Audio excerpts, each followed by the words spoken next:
సుకృతం ఒక్కటే ఉన్నా దీని కాలేదు, ప్రయత్నం లేకపోతే. ప్రయత్నం ఒక్కటే ఉన్నా సుకృతం లేకపోతే పూర్ణం అవ్వదు, అరాకొరాగా అందుతుంది.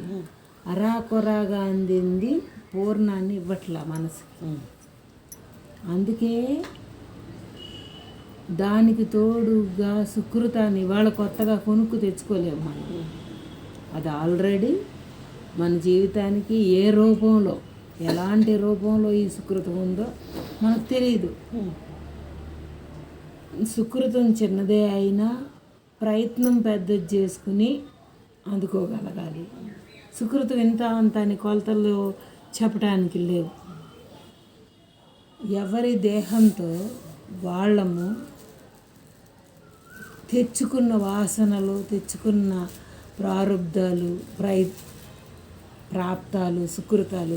ఎందుకు ఈ పదాలు వాడుతున్నాడు అంటే మనసుని పెంచనివ్వకుండా ఆ పదంతో కట్టిపడేయటానికి మన పెద్దలు ఆ పదాలను వాడారు, వెనకాలన్న సత్యాన్ని తెలుసుకోవటం కోసం. మనకి ఆడి రాతమ్మ అన్నప్పుడు ఏమవుతున్నది, ఆడు చేసుకొచ్చిన రాతమ్మ అనగానే మనసు కట్ అవుతున్నది. కానీ అదేమి రాతని తెలిసినా తెలవకపోయినా ఉన్నా లేకపోయినా మన దగ్గర ఇదే ఎదురవుతుంది. కానీ అలాంటి పదాలను పెట్టి ఆపగలిగే శక్తి ఒక మనసు మీద ప్రయోగించే ఒక సత్యం అన్నమాట. మనం పిల్లోడిని నిద్రపుచ్చటానికి బూచోడు వస్తున్నాడని ప్రయోగించంగా. ఎందుకు? అల్లరి తట్టుకోలేక ఆ క్షణాన దాన్ని మానిపించటానికి ప్రయోగించటం అన్నమాట. ఆ ప్రయోగించినప్పుడు ఆడెప్పుడు దాకా దాన్ని నమ్ముతాడు? ఒక వయసు తనకి ఆ పసితనం వీడే వరకు ఆ బూచోడు అనే మాటని నమ్ముతాడు. ఆడే పెద్దోడైపోతే ఇంకాడికి ఆ బూచోడితో భయం లేదు. మనం కూడా అంటే ఆడు ఆ బూచోడుని నమ్మేంత వరకు అల్లరి ఉంటుంది. పెద్ద అయిన తర్వాత అల్లరి ఉండదు, తన పని తను చేసుకుంటాడు. మనకు అడ్డం రాడు, ఆడు అవసరం ఆడు తీర్చుకుంటాడు పెద్ద అయ్యి. అట్లా మనకి కూడా కొంత మనసుని ఆపటం కోసం, ఒక సత్యం తెలపటం కోసం ఈ కర్మ అనే పదాన్ని, నా ప్రారంధం అనే పదాన్ని, దానిని వాడుకలో ఎదుటోడి దగ్గర వాడినట్టు మన మీద కూడా వాడుకుంటా మనస్సు యొక్క విజృంభణ నుంచి బయటపడడానికి దాన్ని వాడుకుంటాం మనం. ఆ పిల్లోడు పసితనం వరకే ఆ బూచోడు భయం, పెద్ద అయిపోయాక నువ్వు ఊరికే చెప్తున్నావులే, నాకేం భయం లేదులే అన్నాక ఇంకేం భయపెడతామండి? ఈ మనసుకు కూడా తను సత్యం తెలుసుకున్న తర్వాత, తను చేసుకొచ్చింది ఇలాంటిది కర్మ అవస్థ అంటే తర్వాత ఇక ఆ పదం కూడా వాడుకోకర్లాడు. ఎందుకు? ఆ డైరెక్ట్గానే అర్థం చేసేసుకుంటాడు. తను విడుదల పొందటానికి సత్యాన్ని తెలుసుకుని ఆటోమేటిక్గా వచ్చిన దానికన్నా బలం గల్లవాడిగా అది తయారయ్యి, బలం కల్లవాడిగా తయారైపోయి హ్యాండిల్ చేసుకుంటాడు.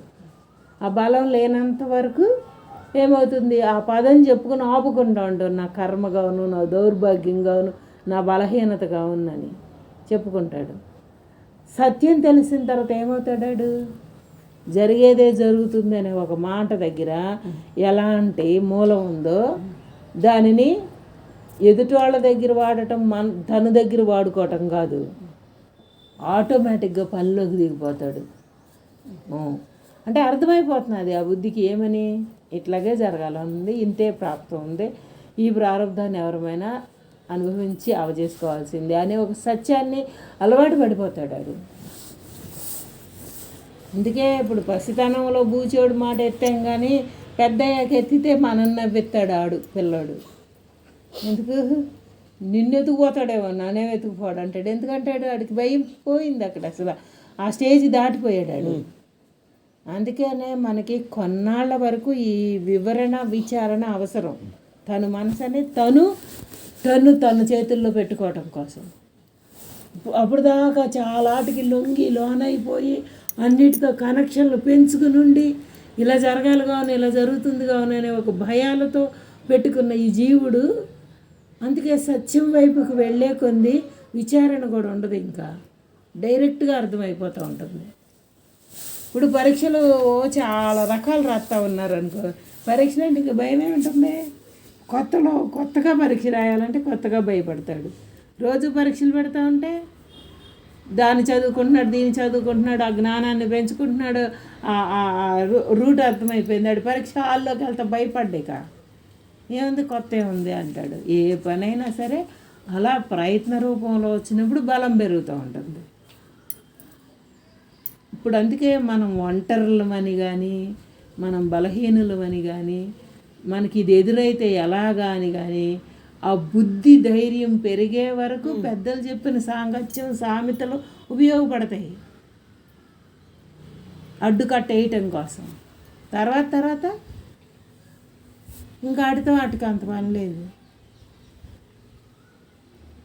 అందుకనే మనకి సాంగత్యాన్ని ఇంకా స్ట్రాంగుగా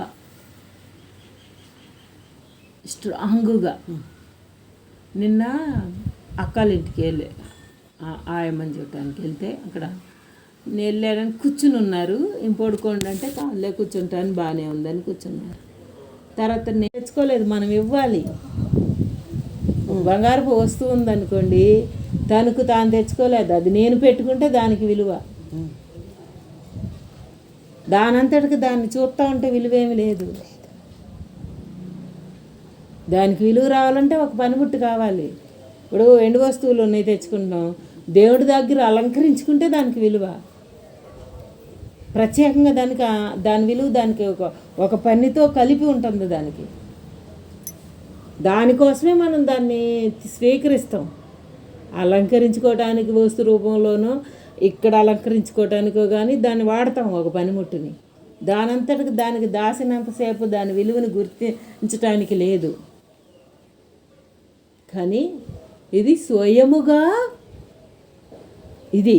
ఈ మానవ జన్మ స్వయముగా దానికి ఉంది విలువ. ఎప్పుడుంది దానికి విలువ? స్వయముగా తనని తాను గుర్తించుకోగలిగినాడు. ఇంకోళ్ళు గుర్తించినా కాదు, అది తనకి తాను గుర్తించిన. ఇప్పుడు కానీ మనం మనకన్నా బంగారాన్ని, మనకన్నా విలువైన దానితో ఎక్కువ విలువ చేస్తున్నాం. కానీ అవసరార్థం వాటిని చేయాలి, తప్పలేదు. ఎందుకంటే ఈడు వాల్యూ ఈడు కనుక్కోలేదు కనుక వాటిని కనుక్కున్నాడని విలువ చేస్తున్నాడు. మరి ఒకడి దృష్టిలో, ఆడి బుద్ధిలో విలువ అని ఈడికి పుడితే విలువైంది. రాయిని చూసినా రత్నాన్ని చూసినా ఒకలాగా చూస్తాడు జ్ఞాని అనే మాట ఎందుకు వాడారు? ఆడి బుద్ధి దానిని విలువగా ఏది చూపిస్తే అలా చూడగలుగుతున్నాడు. ఎవరి బుద్ధి ఆ పరంగా చూపిస్తే అది విలువ అవుతున్నది. ఆడికి చూపించినంత వరకు ఆడికి విలువ లేదు. ఇప్పుడు పిచ్చోడు ఉన్నాడు, తన ఒంటి మీద బట్టలు లేవు, ఆడికి అనిపించట్లేదు, ఏ తలంపు అనిపించట్లేదు. చూసేవాడు భరించలేకపోతున్నాడు, చూసేవాడికి అది వేరుగా విడ్డూరంగా ఉంది. అట్లా ఈ బుద్ధికి అనిపించినంత వరకు ఈ సృష్టిలో ఏది అడిగి చెందట్లా. అనిపించిన దాన్ని బట్టి చెందుతున్నాడు. ఆ అనిపించటం దగ్గరకు వచ్చేసరికి బుద్ధిని తన యొక్క నిజస్థితిని తాను తెలుసుకున్న తర్వాత దానికన్నా విలువైంది ఈ సృష్టిలో లేదని అడు కనుక్కోగలుగుతాడు తన నిజస్థితి. అందుకని ఆ మహాత్ములందరూ బుద్ధిని ఎక్కడ పెట్టాలో అక్కడ పెట్టి తన నిజస్థితిని కనుక్కుని దానికన్నా గొప్ప అయింది ఈ ఇవ్వవు అని తెలుసుకున్నారు. ఈ విలువలుగా ఇవ్వలేవు అని తెలుసుకున్నారు, ఫాలో అయ్యారు. అందుకని వాళ్ళ హాయి అలా పొందారు. ఇప్పుడు మనకి అమ్మ ఎలా చెప్తున్నారు, ఆ విలువ అన్నది ఏటి పదార్థంతో కాదు, పనితో కాదు, మాటతో కాదు, తెలివితో కాదు, చేతలతో కాదు, ఏటితో కూడని, ఏటికి సంబంధం లేని ఒక విలువ నీ లోపల నిక్షిప్తమై. మనం ఇప్పుడు బయట ఒక వ్యక్తిని చూసేటప్పుడు వాళ్ళు మాట్లాడే తీరుని బట్టి, వాళ్ళ చేతల తీరుని బట్టి, వాళ్ళ యొక్క రూపనామాలను బట్టి అది గుర్తించగలుగుతున్నాం. ఏదైనా విలువైన క్వాలిటీ అయినా, జ్ఞానైనా, అజ్ఞానైనా, ఇంకోటైనా. అంతేగాని ఆ లోపల ఉన్న సద్ద వస్తువుని చూసి కాదు కదా, చేతలను చూసి వాళ్ళ నాదత్త, వాళ్ళ ప్రవర్తన, వాళ్ళ విడుదల చూస్తున్నాం అలాగా. కానీ దాని వెనకాల దాగి ఉన్న వాళ్ళ చేతలు, వాళ్ళ ప్రవర్తన, దాని వెనకాల దాగి ఉన్న ఆ మూలం అందరిలో ఉంది. అది ఆ మూలం దాగి ఉన్న మూలం గుర్తించలేక దాన్ని ఆధారం చేసుకుని వచ్చిన ఈ పనిముట్టు, గులాబీ రేఖలు, గులాబీ పువ్వులో ఒక మొగ్గగా ఉన్నప్పుడు అన్నిటినీ దాచుకుని ఉంది లోపల. బిచ్చిన తర్వాత దాని అందాన్ని చూపించుకుంది. తర్వాత ఏమైంది, ఇంకో రోజుకి అంతా దాన్ని క్షీణింపజేసి మార్పు చెందిపోయి వృధా అయిపోయింది. ఇప్పుడు వచ్చే ముందల ఎలాంటి దాన్ని దాచుకుంది, విచ్చిన తర్వాత ఎలాంటిది అందించింది, తర్వాత క్షీణం ఎలాగైపోయింది, దాంతో ఒక పరివర్తన చెందింది కదా. మనలో కూడా ఈ శారీరకపరమైన, మానసికపరమైన దాని నుంచి అలా ఆడి యొక్క వివేకవంతమైన బుద్ధితో ఆ లోపల ఉన్న పవర్ని వాడుకుని ముందలేమో సత్యాన్ని తెలుసుకుని మొగ్గ రూపంలో అన్నిటినీ చేర్చుకుంటాడు. ఆ విచ్చిన తర్వాత అందాన్ని ప్రదర్శించి ఆ వాసనని ప్రదర్శించే సమయంలాగా తన నడతని చూపించుకుంటాడు. తర్వాత మార్పు చెందినవాడుగా కాలంలో కలిసిపోతాడు. ఇవన్నీ పుట్టడం, మార్పు చెందటం, మళ్ళీ కాలంలో కలిసిపోవటం, అది ఈ పైన కనిపించే రూపనామాలతో ఈ జీవిత గమనం జరుగుతున్నది. కానీ ఆధారమైన చెట్టు మొదలుంది చూసావు, చెట్టు మొదల్లో నుంచే కదా ఆ పువ్వు సంతరించుకుంది ఇన్నిటిని. మళ్ళీ దాంట్లో అందాన్ని, ఆనందాన్ని ఆస్వాదించే లక్షణం చెట్టు ఉంటేనే కదా ఆ మొగ్గలోకి అంతలా తయారైంది. మూలం అది. అట్లా అందరిలో ఆ చెట్టు పువ్వు పూసినా పూయిపోయినా చెట్టు ఉంది. దానిని సమయానికి తగ్గట్టు, అవసరానికి తగ్గట్టు అది ఇవ్వగలిగింది. అలా అందరిలో దాగి ఉన్న ఆ సత్యం దగ్గరికి మనం అదిని తీసుకెళ్తే అప్పుడు ఈ చేతల యొక్క స్పందన, చేతల యొక్క ఐడెంటిటీ, చేతల యొక్క మార్పులని అవును అనుకుంటాడు తప్ప కలవడం. ఇది అవును. చెట్టు పువ్వు పూసినప్పుడు అనుకుంటాం, పూయినప్పుడు మనమేమో పుట్టించాలనుకుంటామా? పుట్టించాలనుకోము. వచ్చినప్పుడు వస్తుంది. దాని ఋతువును బట్టి, దాని బలాన్ని బట్టి, దాని పరిస్థితిని బట్టి తెస్తున్నారు. అందరిలో దాగి ఉన్న సత్యస్వరూపుడైన ఆత్మ ఈ జీవిత అవసరార్థం పనిలోకి తెస్తున్నాడు, రుణాలను బట్టి, ప్రాప్తాలను బట్టి. కానీ మూలం ఎక్కడికి పోలేదే. ఆ మూలం దగ్గరకి వెళ్ళి చూసే శక్తి పెరిగే కొందే వీటన్నిటితో సాంగత్యం చేసినట్టే ఉంటాడు, కానీ చెయ్యని వాడుగా ఉంటాడు. మెలకువలు అది, ప్రయత్నం అంటే అది.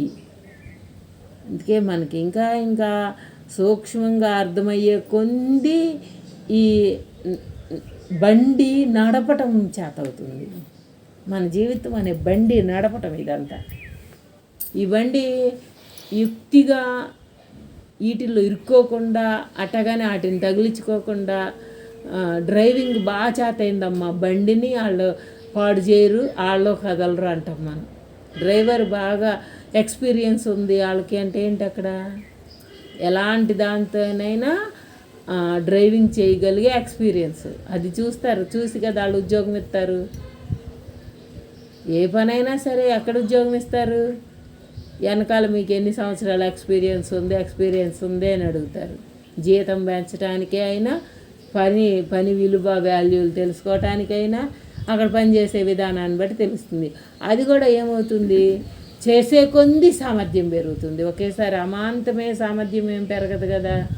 ఉద్యోగంలో జరగానే ఏమి నైపుణ్యత రాదు కదా.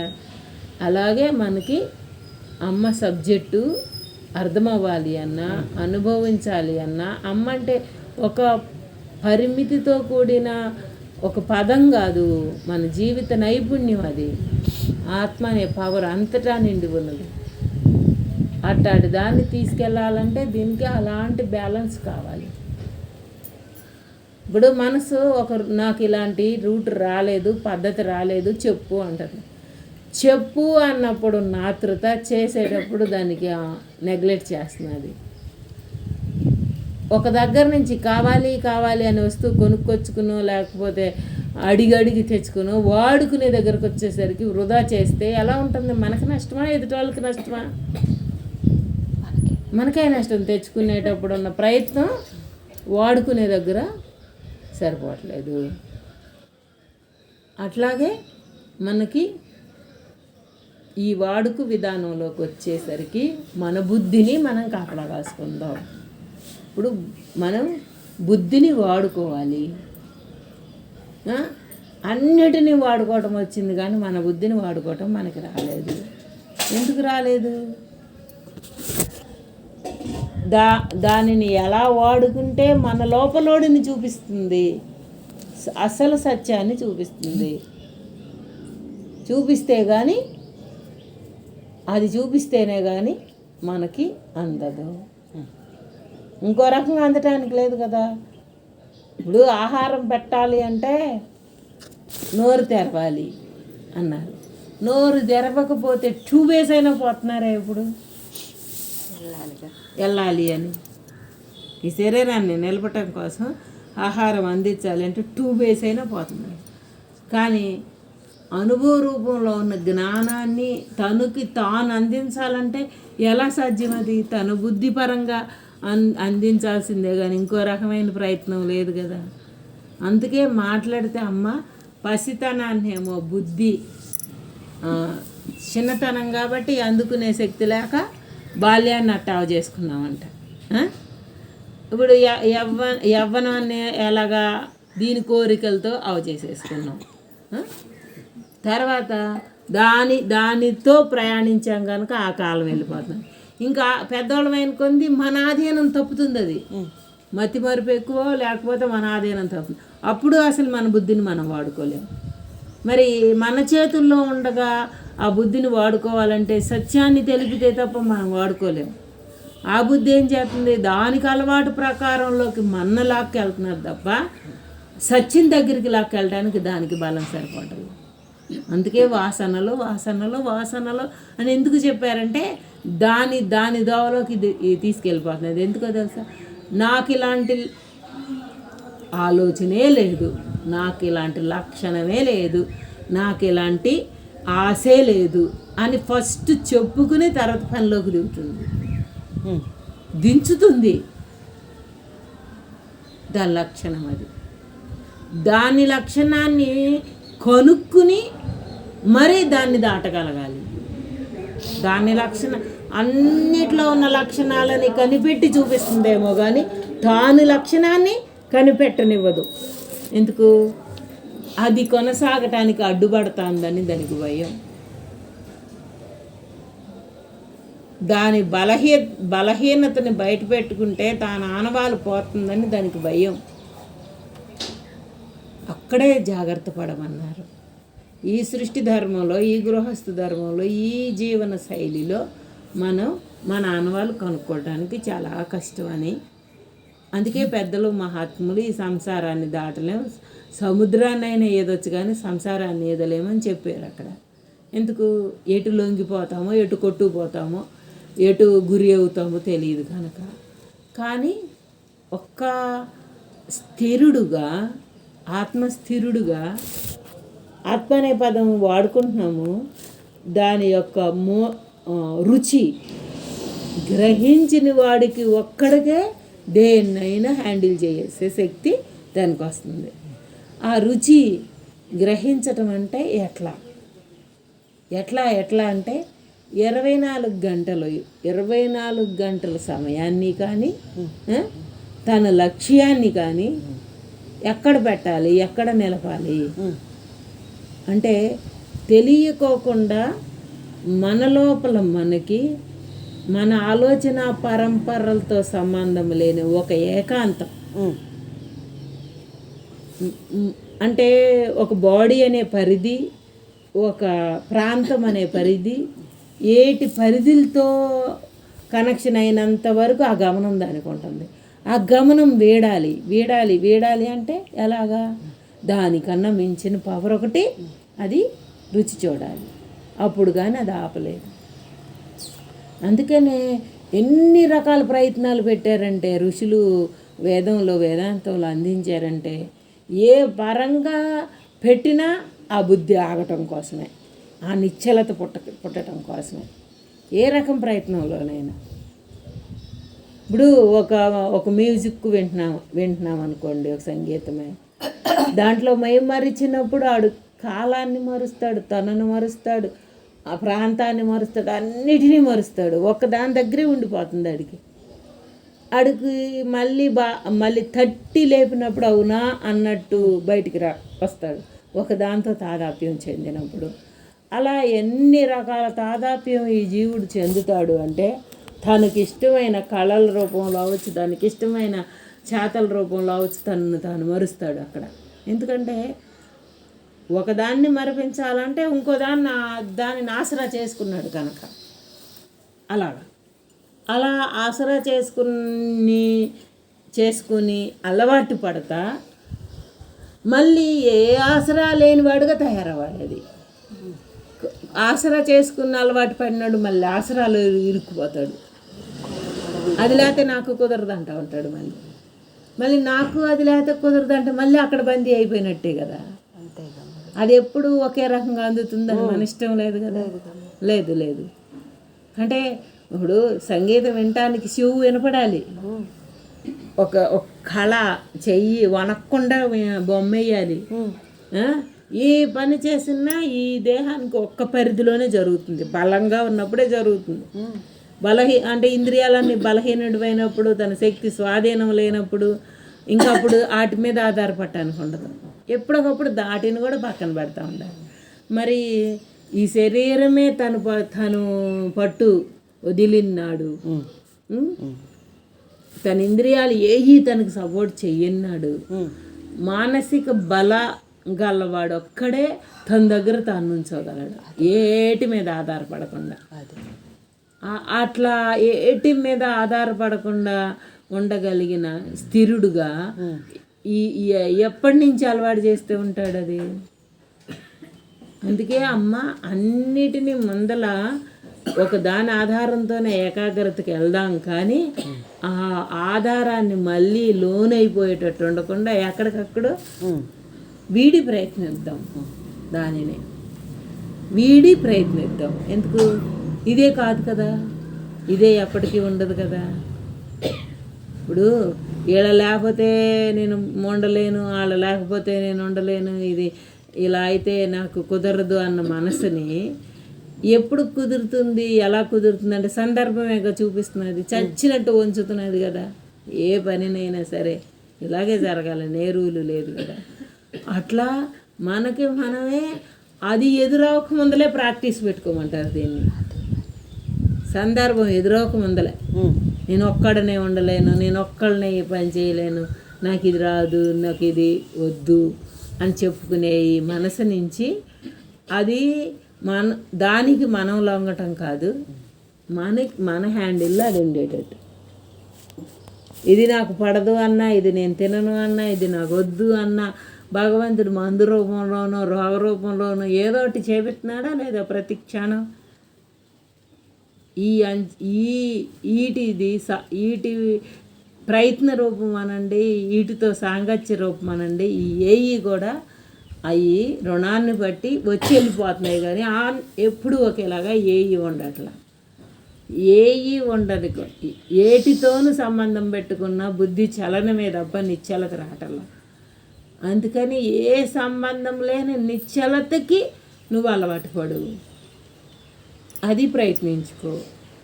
అప్పుడు నీ శరీరం ఏ రక పరిస్థితుల్లోకి లొంగినా లోనైనా రెడీ అవుతాం.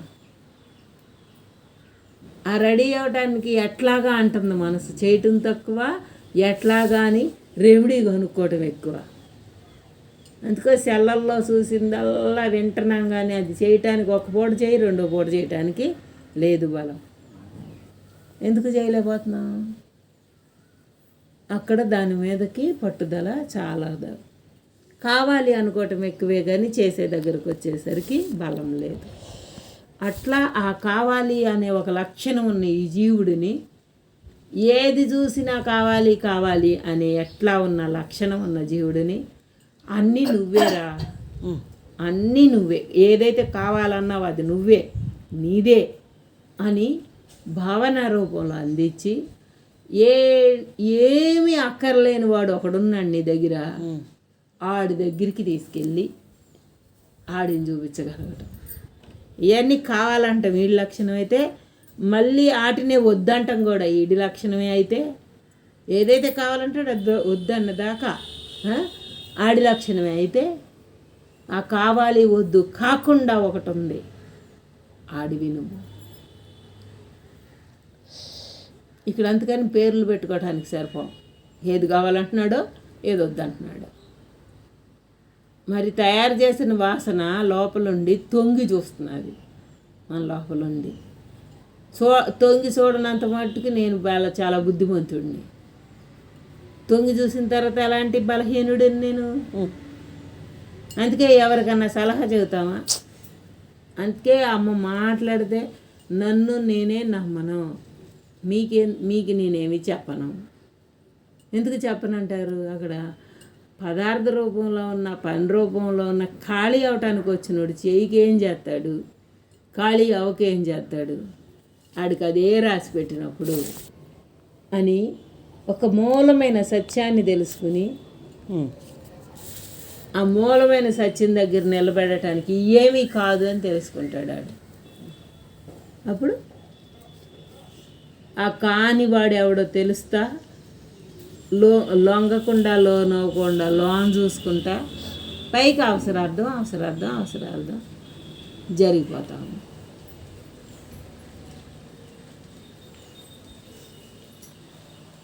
ఇప్పుడు ఒక నమ్మకం ఏర్పడటానికి ఎవరన్నా చెబితే నమ్ముతామా మనం? దేని గురించి అయినా మన అనుభవంలోనే నమ్ముతాం. ఊరికి ఎవరో చెబితే నమ్మటానికి దీనికి బలం లేదు. వింటాం, అవును అనుకుంటాం, కానీ అంత బలంగా నమ్మనివ్వదు. ఏదో ఒక పవర్ నిన్ను కట్టి పడేసినాడు, నీ బుద్ధికి ఆ బలం తాకినాడు, నమ్ముతాం. అందుకని ఆ బలమే ఆత్మ అంటే. ఇంకా ఇంకా ఇంకా ఇంకా మనలోకి ఆ బలం కల్లా ఆ స్వరూప జ్ఞానాన్ని అందించటం కోసమే ఈ జీవుడు చేతలని, ఈ మార్పులని ఇంతే కదా అని తెలుసుకుంటూ ఉంటాడు. లేకపోతే అది నేను అలాగే, నాకు అలాగే అనుకుంటా వెళ్తాడు. నాకు అంటే అర్హత ఉండాలి అనుకో, నేను కూడా అదే నాకు కూడా అంటే అక్కడ కూడా నేనున్నాను అనుకో అని ఇంత తేలిగ్గా చెప్పుకుంటూ వచ్చారు. నేను కూడా అంటే అంతా నేనంటే అది పదాలు కాదు అక్కడ అసలు.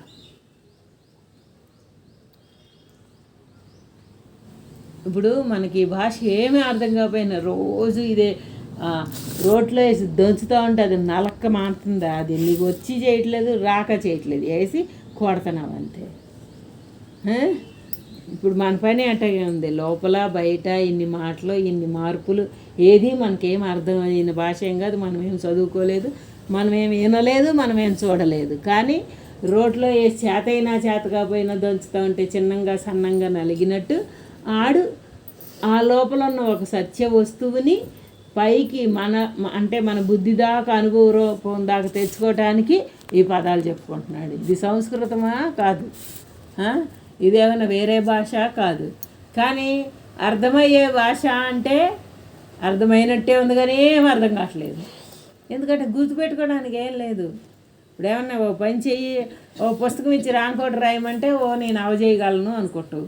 లేకపోతే ఒక జాపమాల ఇచ్చి ఇన్ని మంత్రం చేయమంటే చేయగలను, చేస్తాను అనుకుంటాం.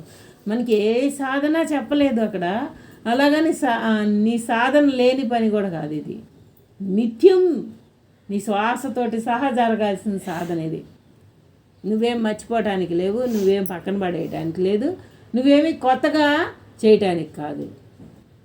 మనం ఇప్పుడు దాకా మన శరీరపరంగా చూపించింది చేయించింది నేను ఖాళీగా ఉండకుండా ఏదో ఒకటి చేయాలి. చేసింది సాధన అవుతుంది, చేసింది పుణ్యం అవుతుంది, చేసింది దీనికి ఉపయోగపడుతుంది అనే ధ్యాసతో చేశాం. వృధా చేయకూడదు అంట. ఈ దేనిని వృధా చేయటం అంటే, దేనిని వినియోగించటం అంటే దానికి తెలియాల. వినియోగించేది మార్పు చెందేదానినే, జడమైన పదార్థాన్ని. ఇప్పుడు పువ్వు నిన్న మొగ్గ రాత్రి విచ్చుకుంది, తెల్లారి వాడిపోయింది, కాలంలో కలిసిపోయింది, అంతే కదా. మన చేతలో కూడా ఈ శరీరంతో ఇవన్నీ చేతనై కలిసిపోతున్నాడు, కాలం కలిసిపోతున్నాడు. ఎవరు గుర్తించుకుంటున్నాం, ఎవరు గుర్తుపెట్టుకున్నాం? దీనివల్ల దీనికి లాభం వచ్చింది, దీనివల్ల దీనికి నష్టం వచ్చింది అని ఐడెంటిటీతో బుద్ధితో కొలిసిన మూలం దాంట్లో ఇరుక్కుపోయాం. అందుకనే మన ముందులో వాళ్ళందరూ చేసుకుంటూ వచ్చారు, మనం చేసుకుంటూ వెళ్తున్నాం, మన తర్వాత వాళ్ళు చేసుకుంటూ వెళ్తారు. ఇక ఇది ఇంతే అని భావనా సత్యాన్ని తెలుసుకున్నప్పుడు, ఇది చేతల సత్యం కాదు, భావనా సత్యం. భావనా సత్యాన్ని తెలుసుకున్నప్పుడు చేతల్లో ఇరుక్కోడు వీడు. ఎవరి వంతు పని వాళ్ళకి భూమి మీద నిలకడ ఉన్న తర్వాత ఆడు చేసి ఉద్ధరించేది లేదు, చేసి నష్టపోయేది అంతకన్నా లేదు. జరపబడుతున్నది. ఆ సత్యంలో, ఆ జరపబడే సత్యంలో ఇది లోనైన క్షణాలు ఎన్ని? అమ్మో నాకు అవస్థ, అమ్మా నాకు సుఖం అన్న క్షణాలు ఎన్ని? జరపబడే ఒక సత్య ప్రవాహంలో లోనయ్యేది ఎన్ని?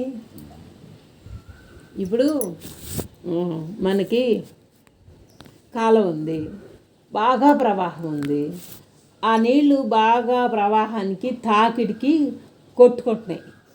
అప్పుడు కాలం అంచు ఒడ్డు ఎన్నిసార్లు గురైంది ఆ నీళ్ళ తాకిడికి? గురి అయినప్పుడల్లా కోసుకుంటున్నది కదా, ఆ ఒడ్డు కోసుకుంటున్నది కదా గురి ఆ నీళ్ళ తాకిడికి. మామూలుగా సమానంగా ప్రవహిస్తూ ఉంటే ఏమీ ఒడ్డుకి ఏమీ నష్టం లేదు, కోసుకోవటం ఏం లేదు. ఉధృతంగా ఉన్నప్పుడు కోసుకుపోతూ ఉంటున్నది, గురి అవుతున్నది ఆ తాకిడికి. ఇప్పుడు మన ఈ జీవన ప్రయాణంలో, ఈ జీవిత కాల ప్రవాహంలో వచ్చి ఎదురయ్యాటికి ఎవరికి గురి అవుతున్నది? ఇది